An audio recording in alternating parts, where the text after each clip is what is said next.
On va rester calme, puis on va continuer d'investir. En question principale, je reconnais maintenant la chef du deuxième groupe d'opposition. Merci, Madame la Présidente. Hier, j'ai demandé au premier ministre jusqu'à quand les Québécois vont continuer à payer, alors que chaque année de retard pour le projet de l'hôpital Maisonneuve-Rosemont, c'est 100 millions de dollars d'argent gaspillé. Il m'a répondu que la capacité de payer des Québécois est dépassée. Là, on apprend que le jeu de yo-yo sur le troisième lien continue parce que les deux candidats à la chefferie de la CAQ sont pas d'accord. Depuis que la CAQ est au pouvoir, les Québécois, Madame la Présidente, ont payé 127,6 millions de dollars pour le troisième lien. Cet été, la CAQ a débloqué 275 millions de dollars pour son hochet électoral. Madame la Présidente, on parle de 400 millions de dollars pour planifier un projet qui ne verra jamais le jour. Pendant ce temps-là, le député de Lévis nous dit qu'il aime ça, le vrai monde. Bien, le vrai monde, il se saigne à tous les jours parce que les factures augmentent. Et pendant ce temps-là, le gouvernement de la CAQ met à mal pour ce projet-là les finances publiques.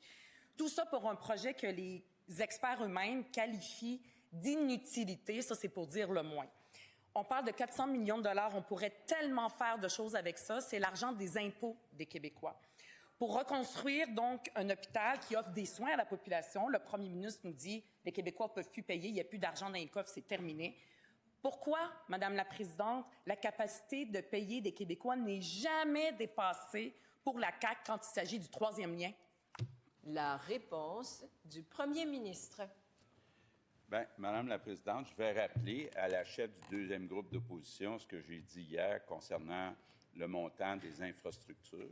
Quand on est arrivé, on avait un budget de 100 milliards que nous avaient laissé les libéraux. Les libéraux dépensaient donc ou prévoyaient dépenser dans le PQI 100 milliards. On a augmenté ça à 164 milliards. Donc, une augmentation de 64 OK? Donc, j'aimerais que la chef de Québec solidaire nous dise, est-ce qu'elle propose 170, 180, 200 milliards? Est-ce qu'elle propose d'augmenter le ratio de dette sur PIB? Est-ce qu'elle propose de lancer le gouvernement dans des dépenses qui ne sont pas raisonnables? Qu'est-ce qu'elle propose exactement? Là, j'aimerais ça l'entendre sur ses propositions concrètes. Est-ce qu'elle veut augmenter les impôts de tout le monde au Québec? Est-ce qu'elle veut un déficit incontrôlé? Est-ce qu'elle veut une dette incontrôlée? Que propose-t-elle? 164 milliards, c'est pas assez pour elle? Première complémentaire. Madame la Présidente, j'ai absolument aucune leçon à recevoir. Québec solidaire a aucune leçon à recevoir pour un gouvernement qui a gaspillé l'argent des Québécois. Exactement. Si on a autant de déficits puis de dettes, c'est à cause de la gestion de ce gouvernement-là. Exactement. 400 millions de dollars pour un projet de troisième lien qui n'a même pas vu le jour, là, puis il ne verra jamais le jour. Ça, c'est pas assez, là. C'est ce que les Québécois ont déjà payé. 100 millions pour l'hôpital Maisonneuve-Rosemont, c'est ce que les Québécois payent à chaque année déjà. Je lui parle de l'argent que les Québécois payent. C'est quand que la capacité des Québécois va être... Réponse, s'il vous plaît. La réponse du premier ministre. Oui. Madame la Présidente, on va être sérieux, là.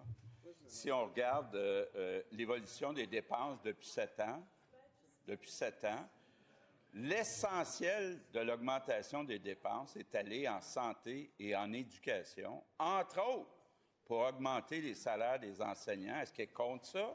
Augmenter le salaire des éducatrices en garderie, est-ce qu'elle compte ça? Augmenter la rémunération des infirmières, est-ce qu'elle compte ça? Soyons sérieux. On a dépensé comme jamais 57 %. Qu'elle fasse un petit calcul, là, 57 en 7 ans, elle va se rendre compte que c'est pas mal plus que l'inflation. Puis il n'y a jamais un gouvernement qui en a fait autant pour aider le monde si on parle des programmes. Deuxième complémentaire. C'est très intéressant, Madame la Présidente. Ma question était sur le troisième lien. On voit très bien que le premier ministre ne va pas s'immiscer dans les discussions et les débats entre les deux candidats à la chefferie. Je comprends que la CAQ vient de découvrir les joies du débat dans un parti politique. Maintenant, c'est pas une raison pour que les Québécois continuent à payer 400 millions de dollars pour un projet fantôme qui n'existe pas, qui n'existera pas, et ce gouvernement-là continue à gaspiller l'argent et le temps des Québécois. Quand est-ce qu'ils vont tirer la plaque sur ce projet-là? La réponse du du premier ministre. Bien, Madame la Présidente, si on parle du nouveau lien entre Québec et Lévis, la position est assez claire, là. Québec solidaire est contre. Le Parti québécois est contre un nouveau lien entre Québec et Lévis. Le Parti libéral était contre. En tout cas, le député de La Fontaine avait été très clair qu'il était contre. Maintenant, Charles Milliard est pour. Bien, nous, on est pour un nouveau lien entre Québec et Lévis. On est pour un nouveau lien. Et maintenant, Madame la Présidente, bien, écoutez, Québec solidaire, ça ne l'intéresse pas. Québec, Chaudière-Appalaches, c'est son choix. En question principale, je reconnais maintenant la députée de Sainte-Marie-Saint-Jacques. Merci, Madame la Présidente. Il y a des personnes qui vont, sans le vouloir, devenir des symboles et Lisette Perron en est un exemple. Après des années à vivre dans la rue parce que violentée et rejetée par sa famille, elle sort enfin la tête de l'eau, s'installe dans un petit logement, s'investit corps et âme pour sensibiliser le Québec à la réalité des femmes en situation d'itinérance. Tout s'est écroulé en juillet lorsqu'à l'âge de 65 ans qu'elle venait d'atteindre, elle ne voit plus ses produits de stomie remboursés par le carnet santé. Avec sa pension de vieillesse, elle n'a pas les moyens de se payer ça. Ça fait des mois que je discute avec les différents ministres de la Santé et de la Solidarité sociale, les 12 travaux d'Astérix. Non, c'est pas moi, c'est l'autre. Non, c'est la RAMQ. Non, c'est Santé Québec. En fait, j'en passe. Ça fait 12 ans que dans ce type de situation, j'interpelle le pouvoir discrétionnaire de la ministre de la Santé. Est-ce que la ministre actuelle va rembourser mensuellement les produits pour Lisette? La réponse de la ministre de la Santé, aussi responsable des services sociaux. Oui, Madame la Présidente, effectivement, la situation de Madame Perron, qui a été très médiatisée depuis plusieurs jours, est préoccupante. Puis quand on a une stomie, on a souvent beaucoup d'enjeux. Des enjeux pour aller chercher les équipements, les fournitures, des enjeux d'adaptation. Et je comprends que sa situation a été extrêmement difficile. Elle a changé de statut. Donc maintenant, elle a une situation financière qui est différente. Alors moi, ce que je veux vous dire, c'est que pour moi, c'est important que les personnes qui ont des stomies au Québec soient accompagnées par les professionnels en soins qui doivent accompagner ces gens-là. Alors, c'est ce qu'on a demandé à Santé Québec et c'est là-dessus qu'on travaille. Autant pour Mme Perron que pour les autres personnes qui ont une stomie au Québec, qui doivent être bien accompagnées par des infirmières qui sont spécialisées en soins de plaie, en stomie, pour s'assurer que les gens aient les meilleures façons de faire. Alors, c'est important, Madame la Présidente, on va continuer de suivre ça. Première complémentaire.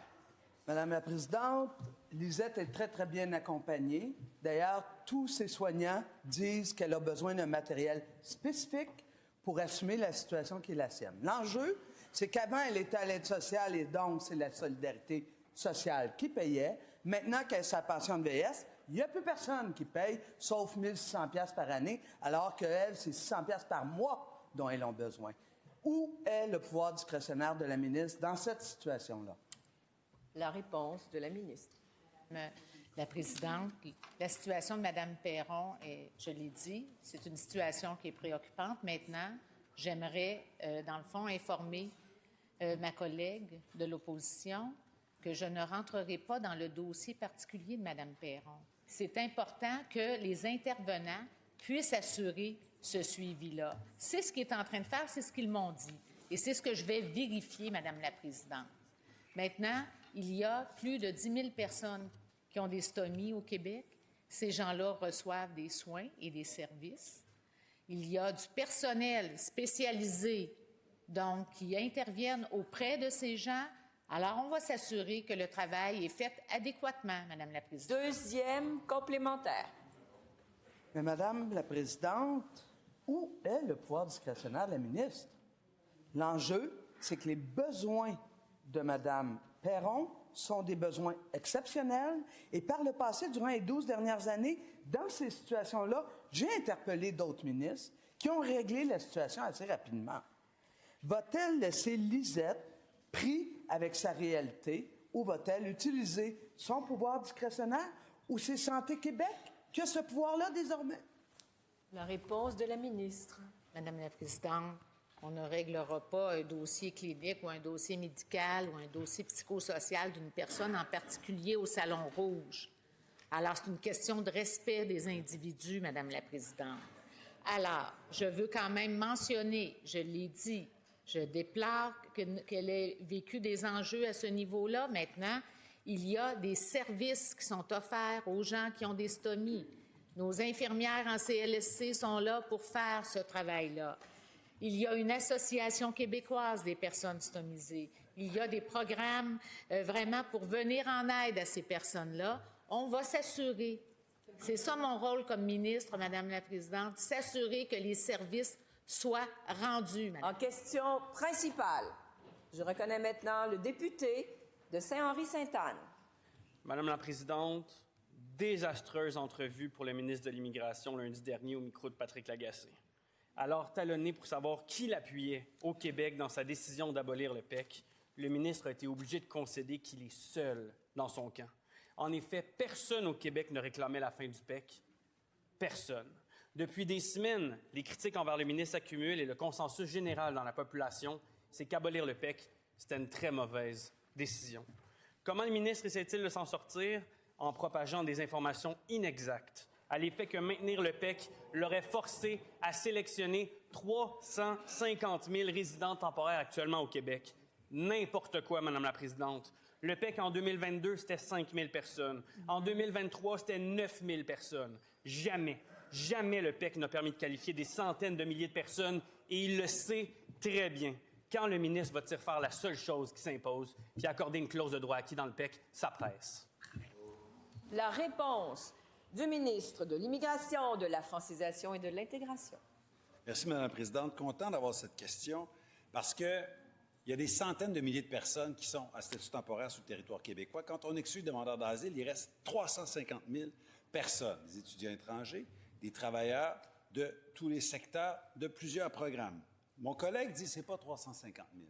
Ça veut dire qu'il exclut du monde. Qui est-ce qui exclut dans son calcul pour dire c'est moins que 350 000? Est-ce qu'il ne compte pas le soudeur qui est ici depuis 2 ans, qui travaille dans le manufacturier en Beauce, au Saguenay, qui n'a pas encore atteint son niveau de français numéro 7, c'est vrai, mais qui suit des cours à tous les soirs? Est-ce qu'il l'exclut, ce soudeur-là? Moi, je pense qu'on devrait le garder ici, qu'on devrait renouveler son permis de travail. Est-ce qu'il exclut la préposée aux soins à domicile? Parce que cette préposée n'a jamais été éligible au PEC. Il l'oublie, ça, alors que non seulement elle est éligible au nouveau programme, mais elle est prioritaire, sera sélectionnée avant les autres. Est-ce qu'il exclut cette personne-là? C'est pour ça qu'il n'arrive pas à 350 000. Est-ce qu'il ne compte pas les travailleurs du secteur touristique, qui sont souvent des ressortissants français, donc excellents français, mais qui n'ont peut-être pas atteint le 24 mois, qui ont peut-être 16 mois, 18 mois, mais qui, si on leur laisse le temps, vont se qualifier? Comment il fait pour réduire le nombre? Qui exclut-il? Première complémentaire. Hey, Madame la Présidente, il ne faut pas être gênée. Moi, j'exclus du monde. C'est-tu sérieux? Le gouvernement qui abolit le PEC, qui ruine notre réputation à l'international alors qu'on avait promis à des gens qui respecteraient le critère de se qualifier. Puis moi, j'exclus du monde. Vraiment, c'est sérieux, c'est senti puis c'est assumé. Ridicule. C'est ridicule comme parole. Moi, ma question... Oui. Alors, Monsieur le leader du gouvernement, je vous écoute pour votre appel au règlement. Je veux vous écouter. Madame la Présidente, le mot est au lexique. Le député de Saint-Henri-Sainte-Anne, normalement, est un gentleman. Il devrait... Voilà. Merci, Monsieur le leader du gouvernement. Vous avez raison, il est au lexique et souligné en gros rouge. Alors, je vous invite à le retirer et vous avez 10 secondes pour poursuivre. Vous retirez le terme et vous Je le retire. poursuivez. Le ministre, lui, en profite pour retirer les mauvaises informations qu'il propage à la société québécoise, puis qu'il ait le courage du député de Lévis, puis qu'il donne la clause de droit acquis. Alors, Monsieur le leader du gouvernement, je veux vous entendre pour votre appel au On doit règlement. prendre la parole d'un membre de cette Assemblée en faisant ce que fait le député de Saint-Henri-Sainte-Anne. Merci, Monsieur le leader du gouvernement. Et nous avons, Monsieur le leader du deuxième groupe et Monsieur le député, un article 35.6 qui nous dit que nous ne pouvons refuser d'accepter la parole. Alors, je vous dirais de faire attention. La critique est acceptée, mais on ne peut pas refuser la parole et il vous reste 2 secondes. Il est tout à fait permis de dire que les propos sont inexacts. C'est ce que j'affirme encore, Madame la Présidente. Inexact, pas de problème. La réponse La réponse du ministre. Bien, pour ce qui est des chiffres, c'est ni exact de son côté. Il ne sait pas ce qu'il dit lorsqu'il dit que ce n'est pas jusqu'à 350 000 personnes. Il ne sait pas qui il exclut parmi ces étudiants étrangers, ces gens qui ont des permis de travail post-diplôme, ces gens qui sont sur le PMI d'Ottawa, des gens qui apprennent le français, donc qui n'ont pas encore les compétences minimales pour se qualifier au PSTQ. C'est vrai, au PEC, c'est vrai, mais qui, dans certains cas, se qualifient au PSTQ. Il faut le savoir. Qui exclut-il? Il ne veut pas le dire parce qu'il veut faire un procès d'intention au gouvernement. Mais nous, on ne s'excusera pas de défendre les régions, notre économie, de sélectionner des gens qui donnent des services aux Québécois, comme les gens en santé puis en éducation. Oui. Vous avez une question de règlement? Non. Je vais juste répondre, Madame la Présidente. C'est votre deuxième complémentaire, pardonnez-moi. Deuxième complémentaire. Madame la Présidente, il y a toujours eu deux programmes, le programme régulier puis le PEC. Les gens les plus qualifiés se qualifient au PEC. Peut-être retourner dans les livres puis dans les brefs de mémo. Vous allez pouvoir le comprendre. C'est très simple. L'ancienne ministre de l'Immigration le comprenait très bien. Elle a mis le PEC sur la voie rapide puis elle l'a privilégié. C'est drôle aujourd'hui qu'elle tienne des propos qui soient complètement différents. Le ministre des Finances, il n'y a pas si longtemps, disait que la CAQ se devait d'être rassembleuse, plus ouverte, inclusive. Le ministre, lui, l'ancien ministre de l'Environnement, lui, était d'accord pour une clause de droit acquis. Vraisemblablement, on ne s'entend pas de ce côté-là de la Chambre, puis on exclut. La réponse du ministre de l'Immigration. Madame la Présidente, parlons de rassembler. On ne s'entend pas, surtout, on peut s'entendre sur quelque chose. Est-ce que mon collègue est d'accord avec moi pour qu'ensemble, on dise au gouvernement canadien qu'il faut renouveler les permis de travail qui arrivent à échéance dans les prochaines semaines, dans les prochains mois? Parce qu'Ottawa a imposé des limites qui ne sont pas à notre demande, qui posent de graves problèmes, qui créent beaucoup d'inquiétudes, beaucoup d'angoisse, beaucoup dans le secteur manufacturier, dans le secteur touristique. C'est très grave. Est-ce qu'il peut se joindre à moi et à l'équipe gouvernementale? On le dit depuis juin dernier. On dit au gouvernement d'Ottawa, renouveler les permis de ces personnes ici, arrêtez de leur faire peur, arrêtez de les menacer d'expulsion. Ça va apaiser le climat de tout le monde. Les gens auront le temps d'apprendre le français, auront le temps de se qualifier dans le programme et tout le monde pourra... Question